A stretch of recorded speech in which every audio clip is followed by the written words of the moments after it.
President Donald Trump has again escalated his attacks on Federal Reserve Chair Jerome Powell, criticizing him for not cutting short-term interest rate right away to match lower borrowing costs in other countries.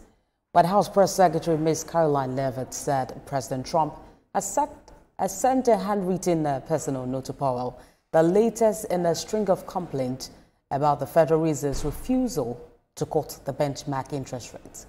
Powell, who is in his last year as Fed chairman, has ruled out any plans to step down early and says the central bank will make its policy decisions based on data rather than political pressure.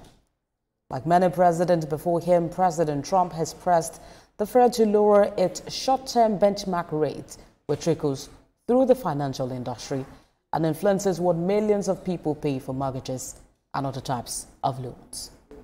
We've seen inflation completely diminished from where it was under the reckless spending and the bad policies of the previous incompetent administration. I would remind the Fed chair, and I would remind the entire world, that this is a president who was a businessman first, and he knows what he is doing. He has a proven economic formula that worked in his first term as president, and it is working again. The one problem that remains is high interest rates for the American people. The American people want to borrow money cheaply, and they should be able to do that. But unfortunately, we have interest rates that are still too high. So the president sent this note to the Fed chair today.